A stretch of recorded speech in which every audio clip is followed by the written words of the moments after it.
The author is Pieter-Louis Myburgh, who has done a number of stories, is an award-winning journalist who's done a number of stories in his career on PRASA, on the State Security Agency, on Gupta leaks.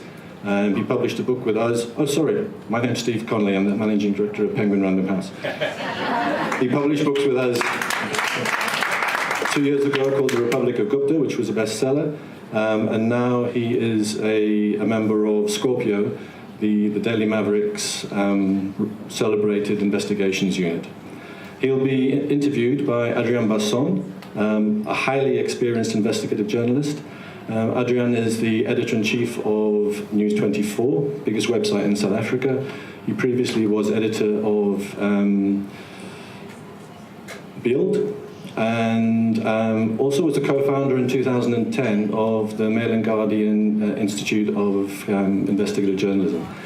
And he has also published 3 books, the latest one being Enemy of the People, How Zuma Stole South Africa and The People Fought Back. I would like to thank, before we start, the people who saved our asses today. Basically, I want to thank Prime Media,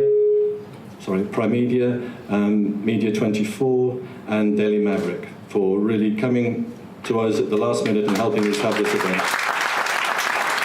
Ladies and gentlemen, it's my absolute pleasure to welcome my colleague and friend Pieter-Louis Myburgh to Cape Town. Pieter-Louis, welcome. Thank you so much for having me. I'm actually a Cape Town boykie, and it's very, very great to be back. I really love spending time in Cape Town. So thank you to everybody who came out tonight to support this initiative and to join us in a conversation about what I hope is a very important issue.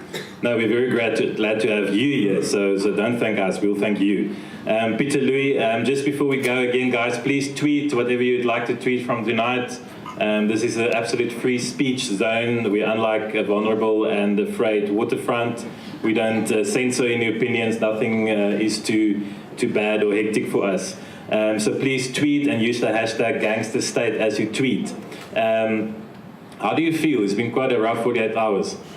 It has been a rough 2 weeks, actually, since last Sunday, or 2 weeks ago Sunday, when the Sunday newspapers and News 24 and other outlets, Daily Maverick, published excerpts of the book, and the absolute sort of torrent of feedback, some negative, mostly positive, thankfully, and then the kind of roller coaster ride that followed after. And it's been through the drama and the disruptions, I must just say it's been an immensely positive experience, because it really feels like a celebration of South Africans' interest in current affairs and sort of issues that are important, really. And I think the feedback has been immensely positive, and I really take courage from it.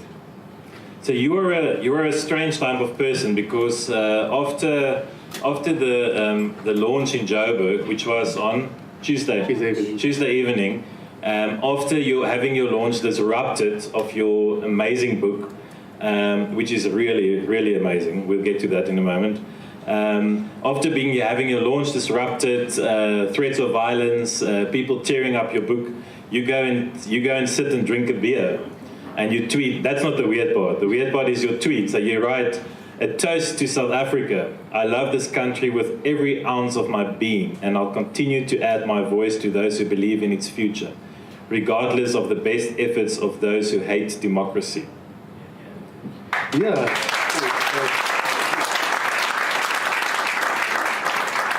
If it's a tad bit over-emotive, I suppose it was, rushing on the adrenaline following the kind of hectic evacuation. That is not emotion, my friend. Yeah. And I really, I think, there was, despite the disruption, once again, there was kind of this overwhelming sense of positivity that, even though we encounter these obstacles, that South Africa celebrates journalism and free speech, sort of beyond these temporary barriers. We have these opportunities to publish books like this, and it draws attention, and very frequently it does have a real impact in terms of rectifying problems in society, problems in government structures. And I kind of really just apart from the initial sort of shock over a group who didn't want to allow us to continue to have a free discussion, I let the positive emotions instead get the upper hand, and that really was a summary of that sentiment. Yeah. Because there's definitely a certain group of people in our country who would, after seeing what happened at your non-launch, would say, well, another reason to pack for Portugal apparently these days. But you say no. Yeah, Dubai is another firm favorite apparently. It's too hot for my liking. I've been there, chasing certain families from Saxon World on Adriaan Basson's orders. Came back with a hectic sunburn. And a great story. And no, ultimately, I do hear the sentiments.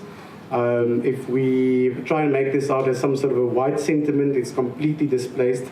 Ironically, at the very book launch on Tuesday evening when the chaos erupted, I got to speak with a very nice young man who had a scholarship to go and study. He's a CA, and he asked me, it's a black guy from, I think, one of the townships around Joburg, and he asked me if he should leave the country because he's got a very good opportunity to work in the UK.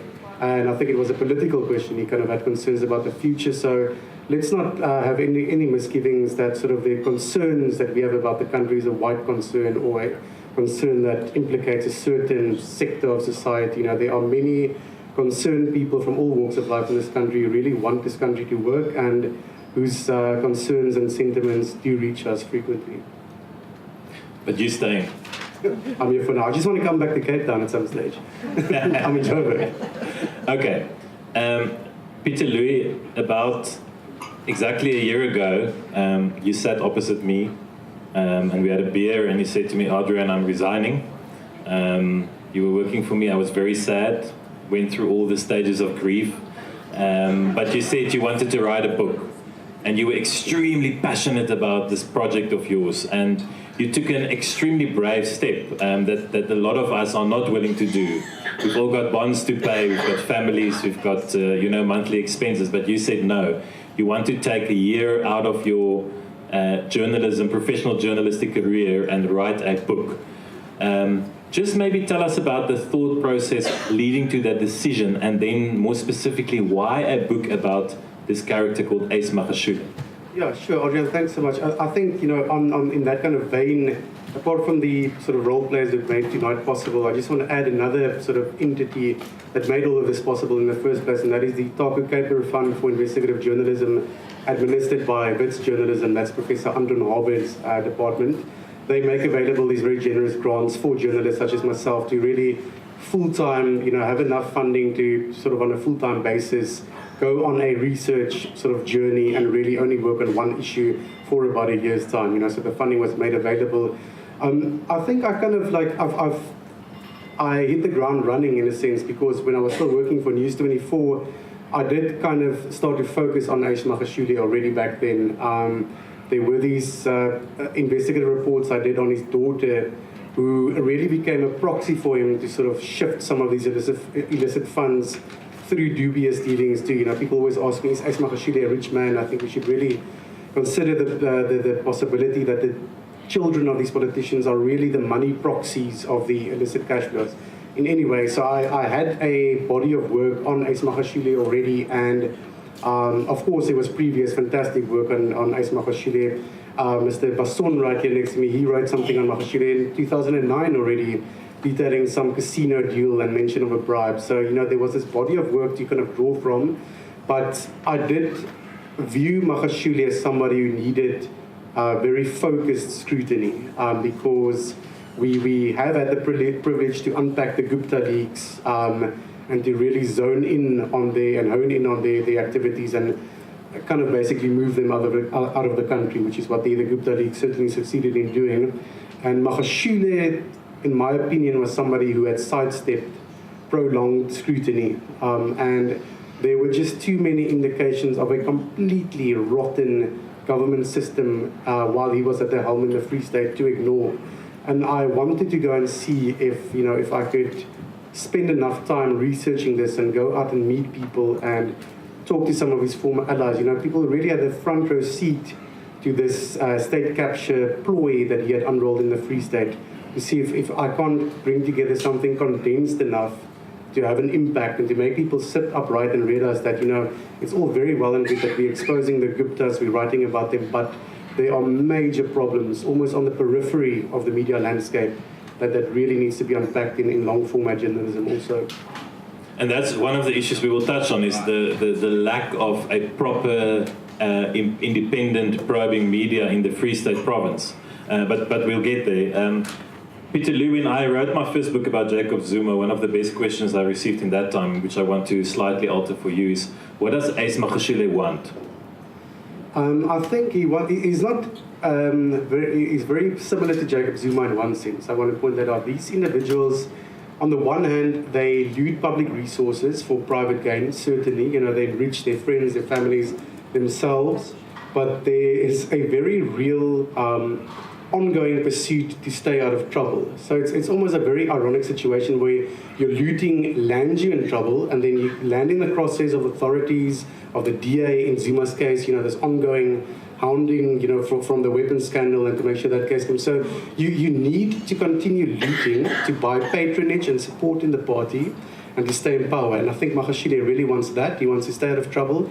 But I've spoken to enough people in the province, people who really moved very close to him, who say he's got higher ambitions in the organization and for himself in the general political setup.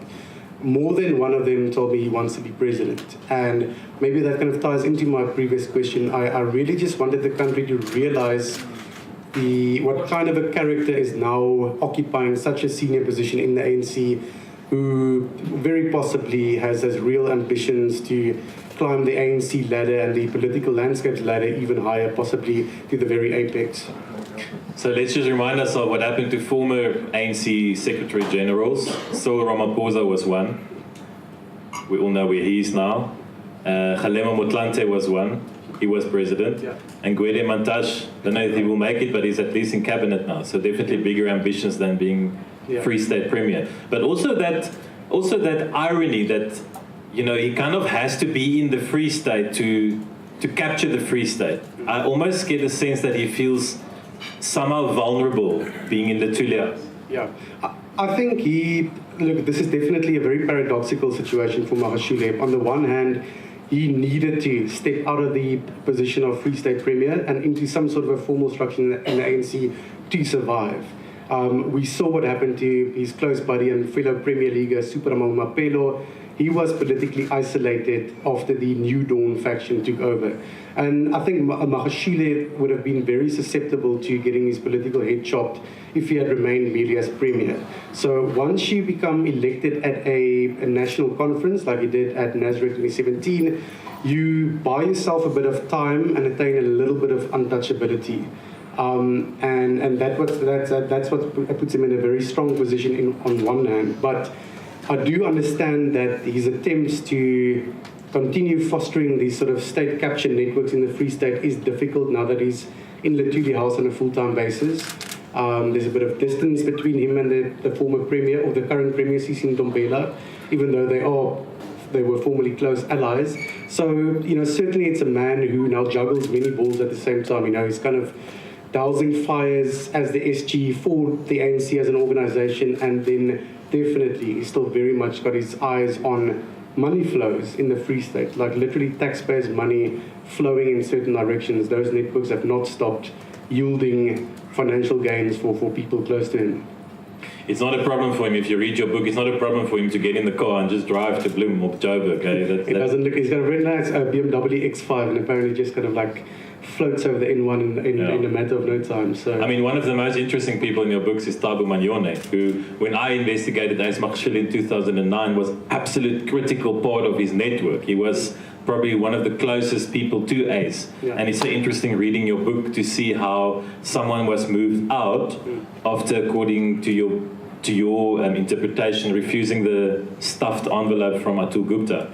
Yeah, and Mr. Manyone is one of many who at one stage occupied proximity to Mr. Magashule, and then because of squabbles and fallouts were just quickly moved out. He really had a revolving chair policy almost in this inner circle of him. There are many like Mr. Manyone.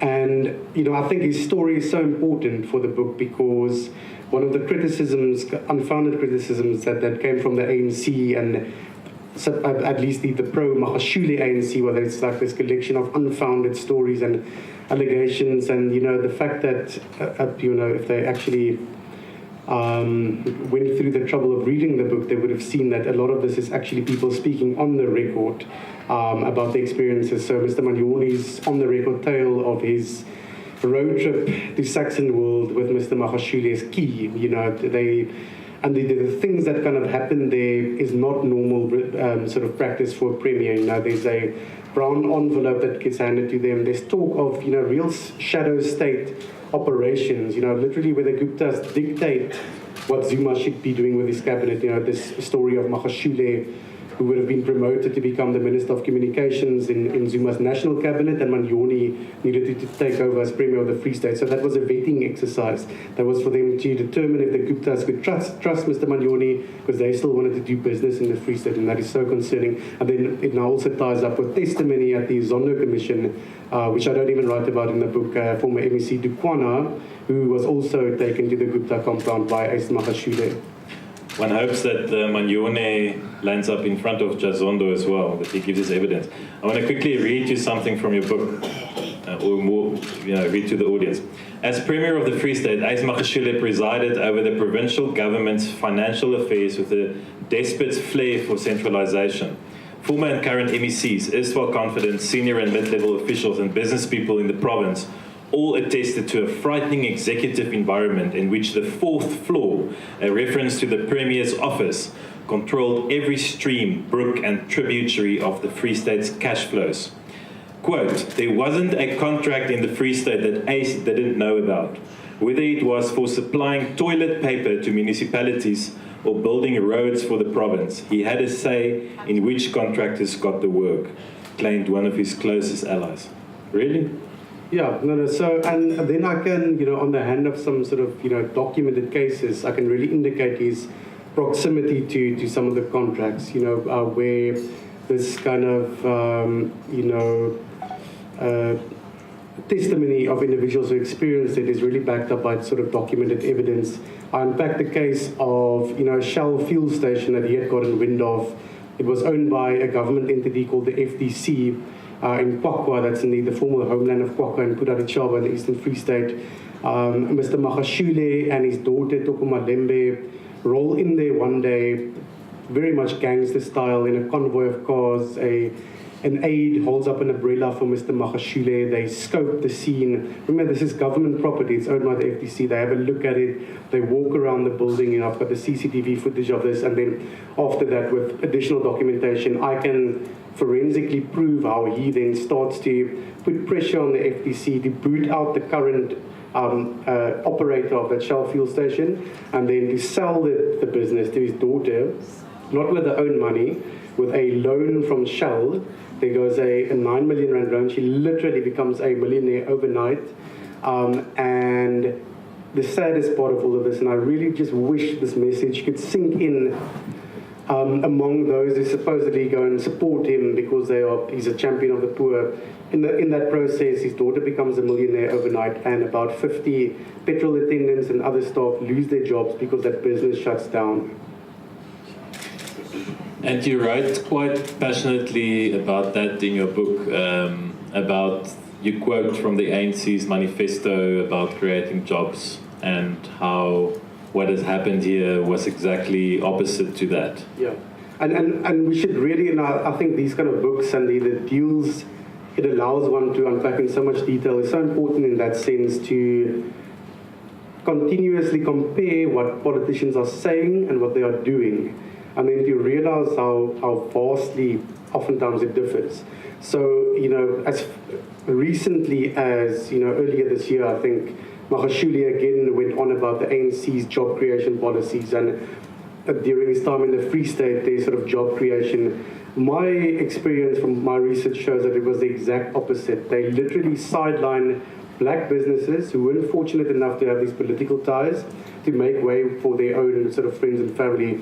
And another sort of example that I unpack is the contracted development program, which was administered by the Provincial Department of Police, Roads and Transport. So the CDP was this kind of platform or vehicle to bring in emerging contractors, emerging businesses to deliver small services to the department, grass cutting, fitting vehicles with emergency lights, those kind of things, to try and build sort of businesses. And lo and behold, a group of contractors who initially got the contracts, were pushed out, their contracts were terminated, and then I found these documents that showed that his daughter, the mayor of Parijs' daughter, the current premier's 2 sons, and about 7 or 8 other politically connected people, the ANC treasurer's sons and people like that, replaced those contractors with these kind of fly-by-night companies who then just go and buy these things from other companies and supply the work. So we have to keep on highlighting the fact that there is no commitment to job creation for black South Africans even. You know, they say that, but they damage the livelihoods of poor black people on the ground in the Free State, and I'm in contact with these people still, you know, which is so frustrating. So in the Shell fuel deal, you know, I went through there and I spoke to people, and I still get phone calls from one of the guys because he thinks that after the story I wrote that maybe they'll reopen the Shell, and he's phoning me and asking me when are they going to open the Shell so that he can work again. And this is the effect of corruption on poor people in this country. That's a devastating story. You referred to him, nicknamed Mr. 10% in the book, and we heard about the toilet paper tenders, you know, up to that level. Just maybe in broad strokes explain to us how this ecosystem, and my colleague Pieter de Tooy called it the ecosystem that you outline in your book, how did this ecosystem of Magashule work? Because obviously on his own, he cannot, there's no way he has got enough time in a day to like make sure his friend in Parijs gets the toilet paper tender and his cousin in Welkom, and you know, how did it work? Okay, so firstly, I think we need to understand the ANC's structures and the ANC's kind of appointment policies. So obviously the ANC is a political organization, and then it runs a executive arm of government, and it runs government. The two are completely intermingled and mixed up. There's no separation. In the Free State, important appointments, especially in financial positions, were dictated by the provincial, the PEC.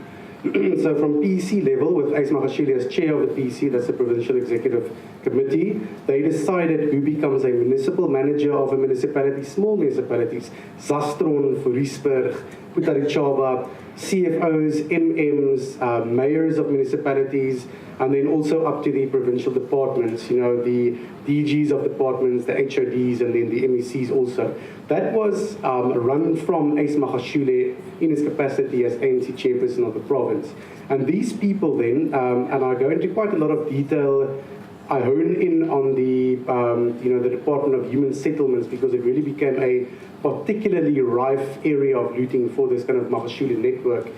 People like the HOD in that department, Mr. Timogesi, really then becomes a central figure in ensuring that the procurement decisions are in line with Magashule's sort of, you know, expectations for them to be diverted to his own daughter.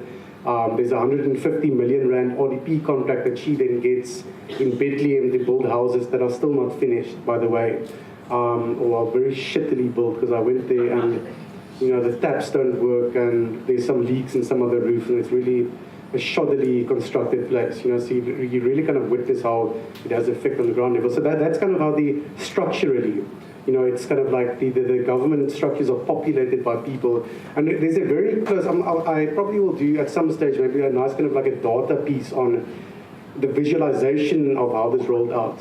From around circa 2011, really, you can trace how top-level officials with procurement responsibilities, MMs, CFOs, those kind of people, they start to be, and this is in provincial structures, you know, the provincial departments, they are all filled by people from Parijs, from his hometown. All the major sort of positions are people close to him from his hometown that he can trust, and oftentimes completely underqualified or unqualified to fill those positions. So really, in terms of appointments that form the basis for him to start diverting funds in the right directions from municipal level to these kind of government provincial departments. One of the things I really appreciate of you is that we often talk about investigative journalism almost being disconnected from the reality on ground level. So in South Africa for a long time we had investigative journalism reporting on tender corruption, but it remained there at that level of a story reporting forensically with a lot of numbers and often very difficult to read, tender corruption. And then we have daily reporting on so-called service delivery protests, poorly built houses. You connect those dots. You actually go to Welkom or Bethlehem when you look at the houses. You go to the Shell garage. Is that something that comes naturally for you? Is it a conscious decision you made? Yeah. So I like garage pies. I like road trips. It's a good excuse to get a nice chicken mayo pie. No, I'm kidding. Chicken mayo? Really? Chicken mayo pies, yeah. Don't judge. I really like getting out there and doing proper journalism sort of from the ground level, speaking to people who get affected by corruption. I think there's amazing sort of forensically based investigative journalism out there. And I take great pleasure in unpacking financial statements and bank records if I'm lucky enough to get my hands on them, and sort of, tracing forensically these money flows and, building a money laundering or cash flow sort of, or a representation of how the bribery and that illicit cash flows work. That is one part of it, and it's a very important part of it. But when you can connect it to the effect that it has on people on the ground, I think that it really kind of makes it come full circle. And I think that there really is a power in that, because then it becomes something that is not intangible and sort of like complex to understand. You sort of offshore accounts and consultancy fees and the bouncing around of money that really amounts to money laundering. That's definitely one part of it. But if you can bring people into it and show how it really destroys the lives of people and has a devastating effect on people's lives, I think that really builds a very powerful package. That's crucially important, Pieter-Louis, and I applaud you for doing that, because often when I started doing this job, someone once explained to me corruption is the only crime that doesn't have a direct, visible victim. So think of any other crime, stabbing or whatever, there's a victim right there. But corruption doesn't have the direct victim, but it does have victims. And you explain in your book, the people who didn't get their houses, the companies who had to close down, the petrol attendant. Yeah, no, definitely. So I mean, for instance, the 150 million rand contract that Toko Molembe, Magashule's daughter, got, that resulted in people still sitting without houses. There's another project in Vrede, which was very interesting for me to unpack, because we all know about the Vrede dairy scandal, and that really, it took up a lot of our media attention, rightly so. It's a horrific abuse of funds. But then I discovered that right around the corner, under our noses from Vrede, there was a RDP project that was also channeled to a close friend of Jacob Zuma, that kind of allowed me to illustrate how the Free State in around 2012, especially after Mangaung, the Free State sort of very gradually became infiltrated by business associates of Zuma too.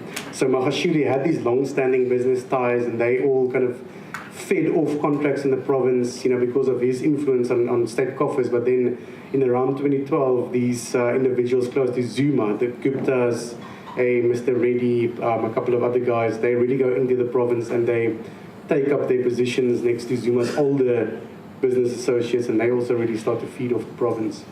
The Free State in KZN is quite close. It's like a neck. Yeah, it's a road trip away. Pieter-Louis, I want us to quickly talk about two more topics before we open up to the floor for questions. So get your questions ready, guys and girls. Let's talk about the Guptas.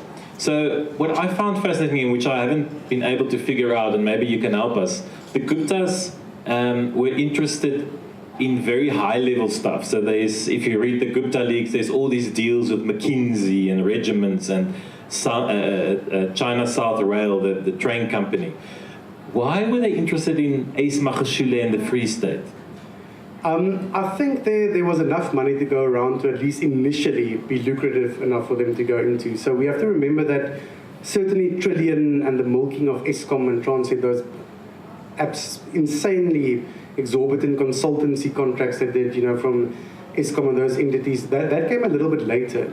So it's almost like the Free State was a bit of a stepping stone for them. The New Age newspaper... School fees. Yeah, exactly.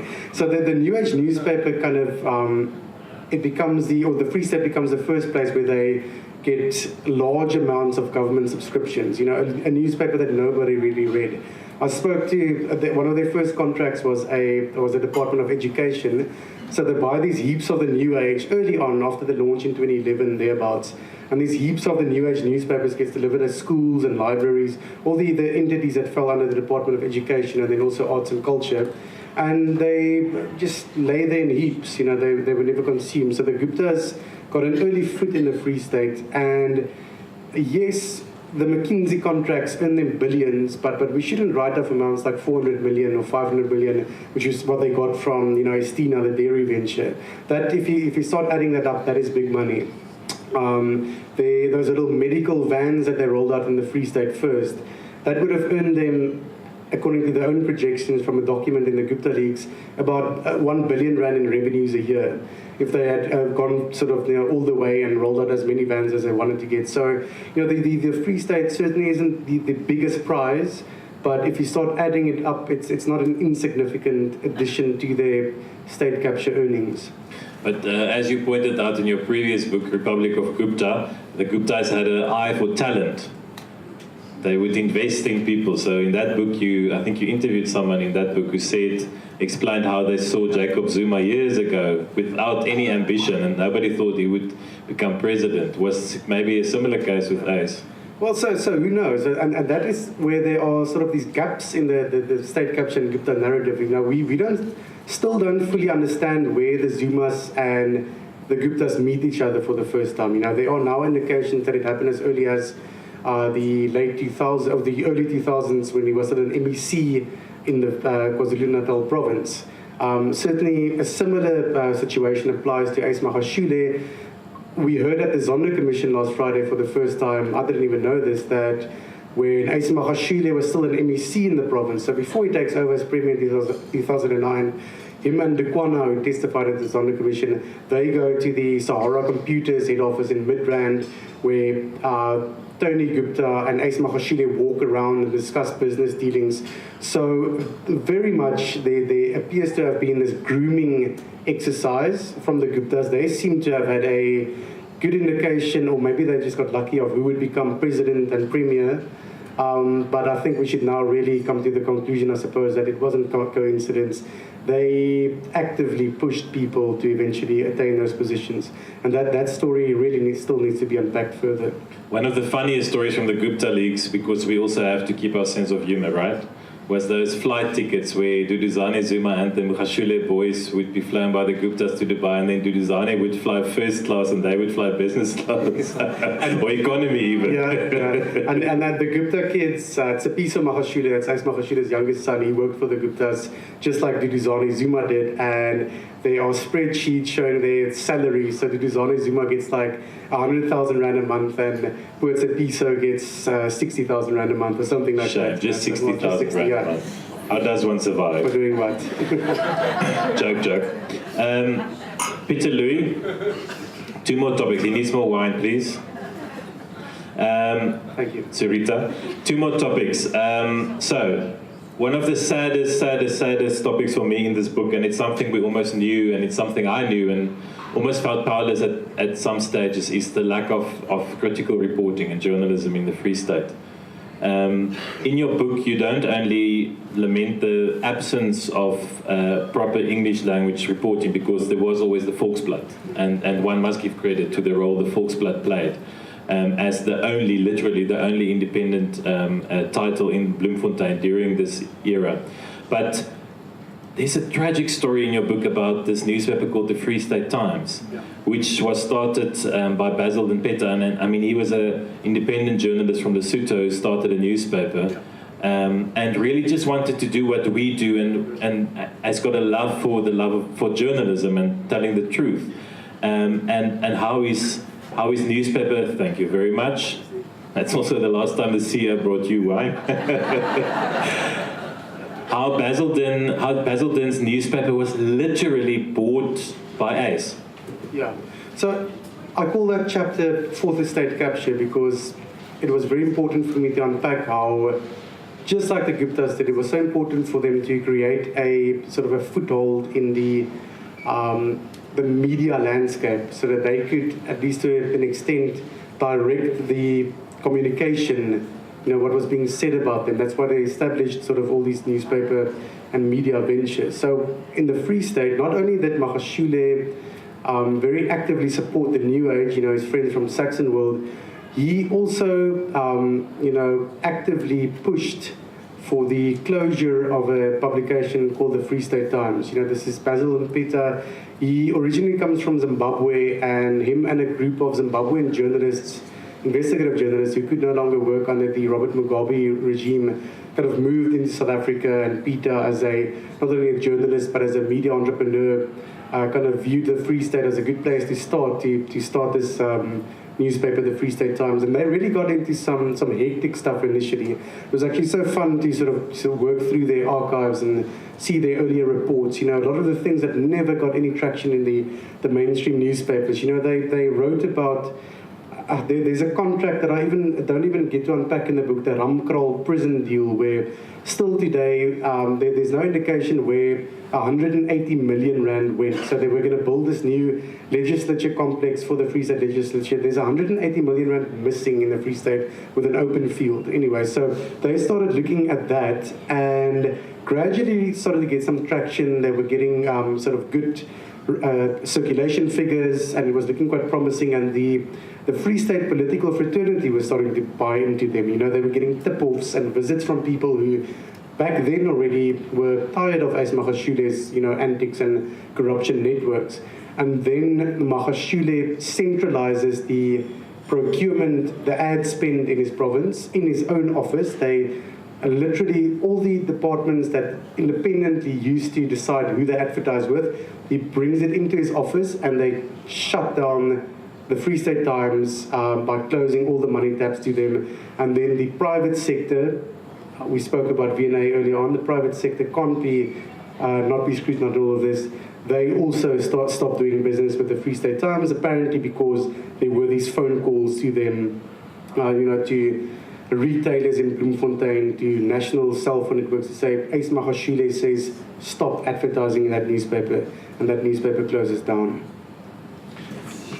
Yep, that's what happens, and I think it's especially scary in smaller provinces and towns, which we don't often scrutinize. And I often wonder a lot about, where we as national media, what we don't see, and how bad it's really there. I want to end off this part of the evening by asking you about the ANC, because it is less than 4 weeks before an election, and Ace Magashule is the incumbent Secretary General of the ANC. I think we all know how he became Secretary General. He was on Nkosazana Dlamini's slate. It was a so-called coalition slate, and they all came together, or unity slate, a unity decision in the end. In your book, you interview Beatrice Marshall, and that for me was one of the most interesting and fascinating parts, because it's an untold story. Just the story about her is so fascinating, about this premier who's now working as a nurse again because she just couldn't stand the corruption. But in her telling, she tells you about how she was literally forced to reappoint him as a MEC by the Thabo Mbeki regime. Let's not forget, and how she was literally told just appoint him to a department where you can't plunder. What does that tell us about the ANC, and the ANC of which Ace Magashule is the SG? I think, unfortunately, it tells us that sort of moral expediency, or the moral correct thing to do, very oftentimes plays second fiddle to political decisions.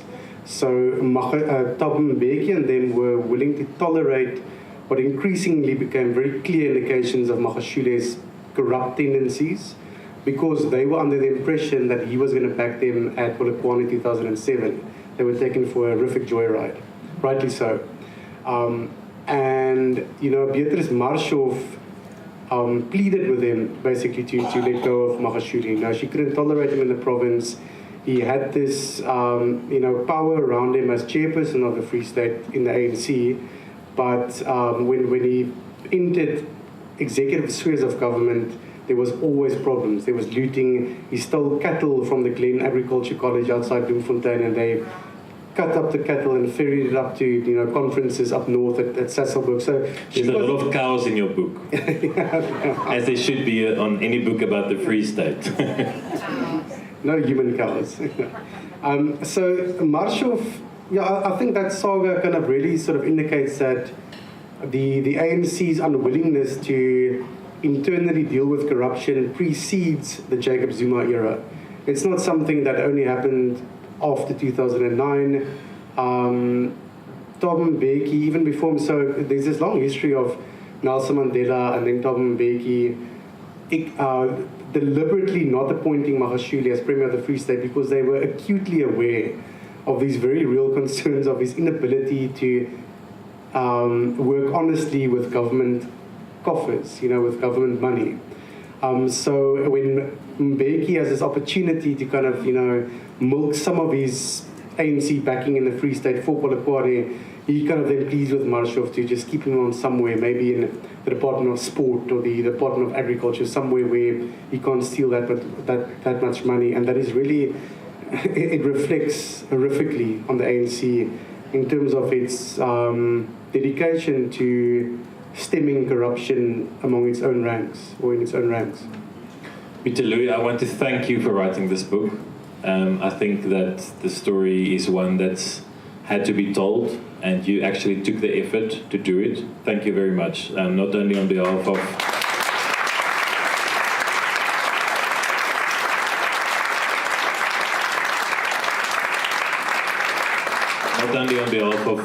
of us who can buy the book, but also on behalf of that petrol attendant and the people of the Free State. I think, if nothing else, this will go down in history as a proof that we can't say we didn't know.